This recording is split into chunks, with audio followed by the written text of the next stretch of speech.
Welcome back to my channel. நான் உங்களுடைய தமிழ்செல்வி பேசுறேங்க. இன்னைக்கு நம்ம பார்க்க போறது என்ன அப்படின்னா, இந்த வெயில் காலத்துக்கு ஏற்ற மாதிரி குல்ஃபி அதுவும் பாதாம் பவுடர்ல நம்ம எப்படி குல்ஃபி வீட்டில் ஈஸியா அதுவும் 5 மினிட்ஸ்ல நம்ம செய்யலாம் அப்படின்றத பார்க்கலாங்க. ரொம்ப ரொம்ப ஈஸியானது. நம்ம வீட்லயே செஞ்சு வச்சிருந்த பாதாம் பவுடரோ இல்லாட்டி நீங்க கடையில் வாங்கின பாதாம் பவுடரையே வச்சுட்டு நம்ம குல்ஃபி பண்ணலாம். அந்த குல்ஃபி பண்றதுக்கு இன்கிரீடியன்ஸ் என்னென்ன, எப்படி பண்றது அப்படின்றத பார்க்கறதுக்கு முன்னாடி யாரெல்லாம் என்னுடைய சேனலை இது வரைக்கும் சப்ஸ்கிரைப் பண்ணலையோ அவங்கள சப்ஸ்கிரைப் பண்ணிடுங்க. இப்போ நீங்க புதுசா என்னுடைய சேனலை நீங்க பாக்குறீங்க அப்படின்னாலும் சப்ஸ்கிரைப் பண்ணிட்டு அது பக்கத்துல இருக்க பெல் ஐகானையும் பிரஸ் பண்ணுங்க. அப்பதான் நான் போடுற ஒவ்வொரு வீடியோவும் உங்களுக்கு நோட்டிபிகேஷனா வருங்க. சரிங்க, இப்போ நம்ம எப்படி குல்ஃபி பண்ணலாம் அப்படின்னு பார்க்கலாங்க. பாதாம் பவுடர் இன்ஸ்டன்ட் பாதாம் பவுடரா இருக்கலாம். அப்படி இல்லை அப்படின்னா நீங்க வீட்லயே ஈஸியான முறையில் பாதாம் பவுடர் நம்ம மேக் பண்ணிக்கலாங்க. ரொம்பவே வெரி ஈஸி ஸ்டெப்ஸ் தாங்க பாதாம் பவுடர் பண்றதுக்கு. எப்படி நம்ம பாதாம் பவுடரை செய்யணும் அப்படின்றதுக்கான லிங்க் நான் டிஸ்கிரிப்ஷன் பாக்ஸ்ல கொடுக்குறேன். அதை பார்த்துட்டு நீங்க பாதாம் பவுடர் எப்படி பண்ணலாம் அப்படின்னு பார்த்துக்கலாம். அந்த பாதாம் பவுடரை வச்சு தான் நம்ம இப்போ பண்ண போறோங்க. அதுக்கான பொருள் அப்படின்னு பார்த்துக்கிட்டிங்கன்னா, ஒரு 1/2 லிட்டர் பால் எடுத்துக்கோங்க. அந்த பாலில் ஸ்டவ் ஆன் பண்ணிட்டு 1/2 லிட்டர் பாலை ஊற்றிட்டு அது காயறதுக்கு முன்னாடி சீக்கிரமா நீங்க என்ன பண்ணணும் அப்படின்னா, இன்னொரு 2 இன்கிரீடியன்ஸ் தாங்க. அந்த இன்கிரீடியன்ஸ் என்னன்னு பார்த்துக்கிட்டீங்க அப்படின்னா, கோதுமை மாவு இருக்கு இல்லைங்களா, கோதுமை மாவு 1 ஸ்பூன் எடுத்துக்கோங்க. கார்ன்ஃபிளவர் மாவு 1 ஸ்பூன். இதுல கார்ன்ஃபிளவர் மாவு இல்லை அப்படின்றவங்க கோதுமை மாவு 2 ஸ்பூன் எடுத்துக்கலாம். இல்ல கோதுமை மாவு இல்ல மைதா மாவு தான் இருக்கு அப்படின்னா மைதா மாவு 2 ஸ்பூன் எடுத்துக்கலாம். எப்படி எடுத்துக்கணும்னா, நான் கோதுமை மாவும் கார்ன்ஃபிளவர் மாவும் 2யும் சேர்த்து ஒவ்வொரு ஸ்பூனா எடுத்துருக்கேன்.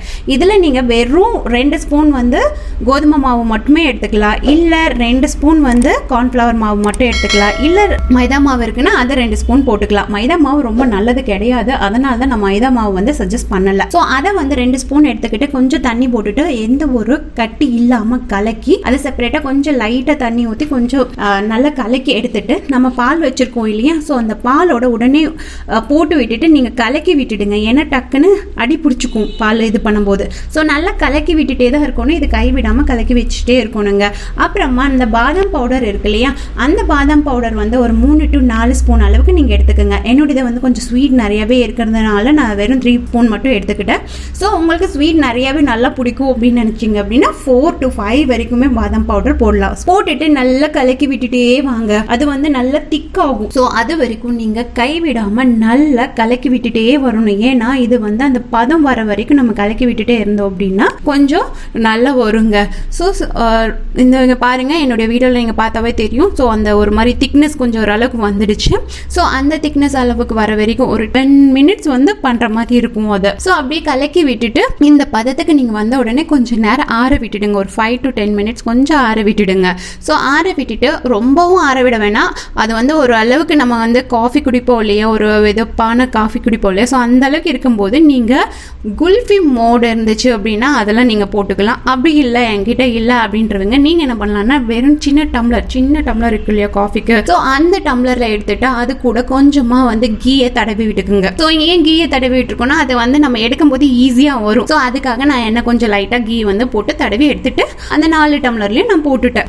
எனக்கு 1/2 லிட்டர் கொஞ்சம் வந்தது. இப்போ ஒரு 5 டம்ளருக்கு ஆன மாதிரி, அது சின்ன டம்ளர் தாங்க. ஸோ 5 டம்ளருக்கு ஆன மாதிரி எனக்கு வந்துச்சு. ஸோ அந்த அப்படியே அந்த எல்லா டம்ளர்லையும் நீங்க ஊத்திட்டு என்ன பண்ணணும் அப்படின்னா, பாலித்தீன் கவர் இருக்கு இல்லையா, ஸோ உங்ககிட்ட ஃபாயில் சீட் இருந்துச்சு அப்படின்னா அதை அப்படியே கவர் பண்ணிக்கலாம். இல்ல என்கிட்ட அந்த ஃபாயில் சீட் இல்லை அப்படின்றவங்க இந்த மாதிரி பாலித்தீன் கட் பண்ணி அந்த டம்ளருக்கு அளவா ஒரு ஸ்கொயர் ஷேப்ல கட் பண்ணிட்டு இந்த மாதிரி வச்சுட்டு அது க்ளோஸ் பண்ணி லப்பர் பேண்ட், குட்டி குட்டி லப்பர் பேண்ட் இருக்கும் இல்லையா, ஸோ அதை போட்டுக்கலாம். இல்ல நூல் இருந்தா கூட அந்த நூலை வச்சு கட்டிக்கலாம். ஸோ அந்த மாதிரி நீங்க கட்டிட்டு இதை டைட்டா இப்படி கட்டிட்டு ஸோ சென்டர்ல ஒரே ஒரு ஓட்டு போட்டு விட்டுருங்க. எதுக்கு அப்படின்னா, இதுல ஸ்டிக்கர் வச்சிருக்கிறதுக்கு. ஸ்டிக்கர் இதுக்கு குல்ஃபிக்கான ஸ்டிக்கே வேணும் அப்படின்னு இல்லை, நான் என்கிட்ட அருண் ஐஸ்கிரீமோட ஸ்டிக் இருந்துச்சு. ஸோ அதை வச்சே நான் பண்ணிட்டேன். ஸோ நீங்களும் அதே மாதிரி கூட பண்ணிக்கலாம். ஸோ ஸ்டிக்கை அது கூட நம்ம போட்டுட்டு இதே மாதிரி எல்லா இதுக்கும் நீங்க அந்த மாதிரி பாலித்தீன் இதை போட்டு விட்டுட்டு அந்த ஸ்டிக்கை போட்டு விட்டுடுங்க. விட்டுட்டு இதை நீங்க என்ன பண்ணணும் அப்படின்னா, ஃப்ரீசர்ல ஒரு 1 hour to 2 hours மேலேயே வேணும். 1 ஹவர்ஸ் பத்தாது, ஒரு 2 ஹவர்ஸ் to 3 ஹவர்ஸ் கண்டிப்பாக மேக்ஸிமம் வைக்கணும். நான் என்ன பண்ணிட்டேன் அப்படின்னா ஓவர் நைட் ஃபுல்லாகவே அப்படியே வச்சுட்டேங்க. நைட்டு பண்ண இதை ஸோ ஓவர் நைட் ஃபுல்லாகவே ஃப்ரீசரில் வச்சுட்டேன். நெக்ஸ்ட் டே வந்து ஒரு 11 o'clock சாப்பிட்றதுக்கு ரொம்பவுமே சூப்பராக இருக்கும். ஸோ ரொம்பவுமே சாஃப்டாக நல்லா டேஸ்டியாக வந்து இது வருங்க. ஸோ நீங்களும் உங்கள் வீட்டில் வந்து பண்ணி பாருங்கள். அடுத்த நாள் நான் காலையில் இதை எடுத்தேன். ஸோ ரொம்ப அந்த ஐஸ் கியூப் எல்லாம் போகாமல், ஏன் நம்ம இந்த பாலித்தீன் வச்சுருக்கோம் அப்படின்னா அந்த ஐஸ் வந்து மேலே படியாமல் இருக்கிறதுக்காக தான் இந்த பாலித்தீன் வச்சுருக்கோம். இது இந்த பாலித்தீனை எடுத்து வச்சுட்டு கொஞ்ச நேரம் தண்ணியில் நீங்கள் வச்சிங்கன்னா, ரொம்ப நேரம்லாம் இல்லைங்க, 2 to 3 செகண்ட் வச்சு இப்படி பண்ணீங்க அப்படின்னாலும் கீழே ஒரு தட்டு அப்புறம் ஓரமாக ஒரு தட்டு தட்டினீங்க அப்படின்னா வந்துடும். அதை பிடிச்ச ஒரு சர்க்கிள் இதில் திருப்பினீங்க அப்படின்னா அது ஈஸியாக வந்துருங்க. ஏன்னா நம்ம வந்து ஆயில் அப்ளை பண்ணியிருக்கோம் இல்லையா, கீ அப்ளை பண்ணியிருக்கோம் இல்லையா, ஸோ அதனால ஈஸியாக வந்துடும். ஸோ இந்த அளவுக்கு வந்துருங்க. இது குல்ஃபி ஸ்டிக் இருந்துச்சுன்னா கண்டிப்பாக ரொம்ப சூப்பராக வந்திருக்கும். நான் டம்ளரில் தான் பண்ணியிருக்கேன். ஸோ நீங்களும் டம்ளர்லேயே பண்ணிக்கலாம். பெரியவங்களா இருந்தால் சாப்பிட்றதுக்கு நல்லா இருக்கும். ரொம்ப சாஃப்டா ரொம்ப சூப்பராக டேஸ்டியாக வந்திருக்குங்க. ஈஸியாக செஞ்சுக்கலாம் வீட்லேயே. ஸோ நீங்களும் இதை செஞ்சு பார்த்துட்டு உங்களுக்கு பிடிச்சிருந்துச்சு அப்படின்னா ஒரு சின்ன கமெண்ட் பண்ணுங்க. லைக் பட்டனை ப்ரெஸ் பண்ண மறந்துடாதீங்க. இது வரைக்கும் சப்ஸ்கிரைப் பண்ணாதவங்க சப்ஸ்கிரைப் பண்ணிடுங்க. உங்கள் ஃப்ரெண்ட்ஸ் அண்ட் ஃபேமிலி மெம்பருக்கும் ஷேர் பண்ண மறந்துடாதீங்க. நான் இது போல முக்கிய குறிப்புகளோட உங்களை மீட் பண்ணுறேன். Until then, bye from Tamilselvi.